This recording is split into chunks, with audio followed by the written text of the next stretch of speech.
place au cinéma avec Léa qui va nous parler de Kingsman, le cercle d'or. J'aime bien mettre un peu. Ouais, je vois ça, tu mets un peu de suspense. Alors, déjà, Kingsman, qu'est-ce que c'est ? Donc, c'est un film de Matthew Vaughn, sorti en 2015, devenu culte en un week-end, qui raconte comment des agents secrets anglais sauvent le monde, et ils ont la meilleure des couvertures, Kingsman, un tailleur situé à Londres. Alors que le premier était un parcours classique de naissance de héros, le 2, le cercle d'or, c'est un coup d'état de la plus grosse entreprise de drogue au monde, dirigée par une folle furieuse aux faux airs de Brie Van de Camp, qui habite dans une reconstitution de ville américaine des années 50, dans un dîner quoi. Le film est clairement attendu au tournant suite au succès incroyable du premier opus. Les gens disent facilement les suites, ouais c'est toujours nul, mais c'est faux. Il y a parfois des suites haut niveau, voire meilleures, comme par exemple Les Bronzés fonds du ski, ou Retour vers le futur 2, L'Empire contre-attaque, 28 semaines plus tard, ou encore The Dark Knight. Eh bien Kingsman n'est pas dans l'ombre de son prédécesseur, il existe à part entière, et brille encore plus fort dans le trash, dans les bastons et dans l'émotion. Matthew Vaughn, on ne le présente plus, Layer Cake et Stardust en premier film, mais surtout Kick-Ass et X-Men First Class, c'est l'un des metteurs en scène les plus brillants depuis l'invention du cinéma, n'ayons pas peur des mots, tout est maîtrisé, des comédiens à leur costume, du montage à la musique, des scènes d'action à celles d'émotion. Il est d'ailleurs le seul réalisateur à pouvoir se vanter d'une telle lisibilité et d'une telle fluidité dans les scènes de baston. Celui qui hier encore signait le meilleur opus de la saga X-Men se couronne donc avec ce film comme le king de l'action. Avec sa maîtrise des codes de l'espionnage, Kingsman réussit même à détrôner Mission Impossible, qui fait souvent l'impasse sur la profondeur des personnages et les sous-intrigues, mais ça n'est pas la seule franchise que Kingsman fait pâlir.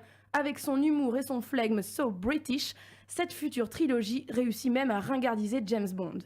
Là où le film se renouvelle malgré son état de suite, c'est qu'on est face à une opposition claire et comique dans les personnages. Alors il y a les agents anglais d'un côté, avec ce qu'on leur connaît de classe, de raffinement, d'élégance et de bonne manière, qui vont rencontrer leurs collègues américains avec tout ce qu'on leur connaît de whisky, de grossièreté et de lourdeur. Ce qui va insuffler une note un peu western à ce film qui n'appartient décidément à aucun genre, à la croisée entre l'action, l'espionnage, le buddy movie et même le film politique. On ne voile pas le temps passer et pourtant le film dure 2h20 et la première chose qu'on se dit, c'est qu'il va falloir se coltiner Channing Tatum pendant tout ce temps. Eh bien, sachez que contre toute attente, sa présence est appréciable et aussi son absence pendant une grosse partie du film. Voilà, maintenant que vous êtes rassurés, on peut parler de Mark Strong. Mark Strong, c'est un comédien souvent casé dans des seconds rôles pas franchement cool, mais il incarne ici Merlin.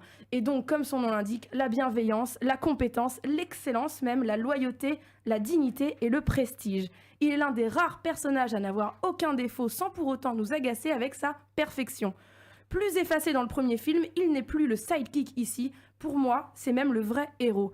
Pas celui qui est beau ou qui va se taper la princesse, mais celui qui nous donne une véritable leçon de vie, celui qui nous tire les larmes. La suite du casting n'est pas en reste puisqu'on retrouve une méchante charismatique incarnée par l'inquiétante Julianne Moore qui campe un personnage qui ressemble étrangement à un croisement entre Pablo Escobar et Dark Vador. Elle tranche donc catégoriquement avec Samuel L. Jackson, l'antagoniste du premier opus. Du côté nouveau, dans la team américaine, on nous fait découvrir une Halle Berry timide mais efficace. Et bien sûr, on retrouve nos héros, Taron Egerton et Colin Firth, évidemment.